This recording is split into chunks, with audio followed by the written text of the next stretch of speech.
Welcome back to NYSE TV Live, everyone. I'm Trinity Chavez, and now to some news that's out of this world. NASA's Europa Clipper is on its way to Jupiter's icy moon, Europa, aboard SpaceX Falcon Heavy. It's about a $5 billion mission to explore if its hidden ocean could support life. This comes just days after SpaceX made history by catching the Starship booster with mechanical arms. And joining me to discuss this further is Chad Anderson. He is the founder and managing partner at Space Capital, which is an investor of SpaceX. Good morning, Chad. Good morning. Good to be here. It's great to have you. So talk to me about if there is life-supporting conditions found on Europa, what this means for the space industry and also future investments. I mean, there's a lot of reasons for doom and gloom, right? I mean, a lot of things that you hear in the news these days, but it's also an incredible time to be alive, right? I mean, this is a massive endeavor for humanity to explore other worlds. So the fact that this is made possible by SpaceX and their Falcon Heavy vehicle is testament, I think, to their ability to make space more accessible and bring down the costs.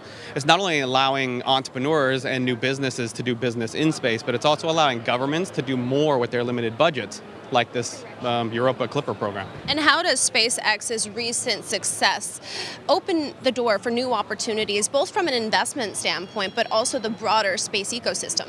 I mean, this was a massive weekend for them, right?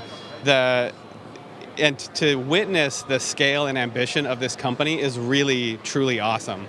So them catching the Starship Super Heavy booster is a massive step forward in terms of rapid reusability, right? Moving from rockets, launching them and throwing them away, to moving more towards sort of airline type operations where we're launching the vehicle, landing the vehicle, refueling it, doing a maintenance check, and then relaunching it again that same day. That's where we're headed. So this is so far beyond what any other company is doing. It's really, really incredible. Go ahead. No, and I was just going to say that on top of all of that, right, their Falcon 9 was returned to flight and also launched from California. They were going to bring the Crew 8 mission back from the International Space Station, although the weather prevented them from doing that. And they also launched this Falcon Heavy mission. So it was a huge weekend for the company. I know, very huge weekend. And you know, I do want to talk about what other are the biggest growth opportunities right now that you're seeing in the commercial space sector.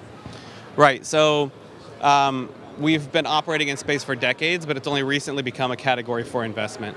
And that's been over the last 10 years on the heels of SpaceX, right? We've gone from a few hundred satellites in orbit to now 10,000 plus satellites and more being launched all the time. SpaceX is a key driver of this, but there's more competition and more satellites coming online. We're going from 10,000 to 100,000 in the next, 5 to 7 years, right? So the number of satellites on orbit is now growing at a pace that is faster than Moore's Law. So it's basically a straight line up if you graph it. So the growth here is massive. Managing all of those satellites in orbit, managing the traffic, and coordinating those activities on orbit is super important. And how does Space Capital balance scientific discovery along with space investment opportunities? So we're investing in companies that are doing incredible things and making a lot of money doing it. I think that these scientific activities are sort of like a happy byproduct of that, right? We're not investing in the Europa Clipper program, like this is a government mission, but we're investing in the tools that are enabling governments to do those better, more effectively, more efficiently. Can you talk to me more about your investment strategy, especially when you see the companies that you have invested in, like SpaceX, achieve success like this? Yeah, I mean, so launch is one piece of the puzzle, but it really makes up like 9% of what's going on in the space economy. And then the media likes to talk about, and we all like to talk about, the commercial space stations, the manufacturing on orbit and that sort of thing. But that really, and lunar and going to the moon, that really makes up 1% of what's going on. The vast opportunity in the space economy today is in satellites. GPS, geospatial intelligence, satellite communications, the satellites that are on orbit, the infrastructure that's on orbit generating this data, and leveraging that data to power the world's largest industries here on Earth, which is actually what's happening today.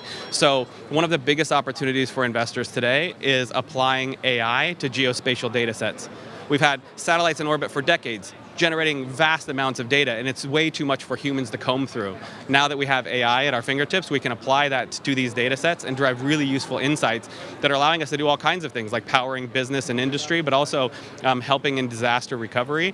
And you know, the use cases are really infinite. You know, obviously AI technology, the rapid development of Gen AI, all of this is at the forefront of conversations around the world, you know, and I would imagine too in the space sector. But how are you involved in these sort of conversations, especially from a cybersecurity standpoint?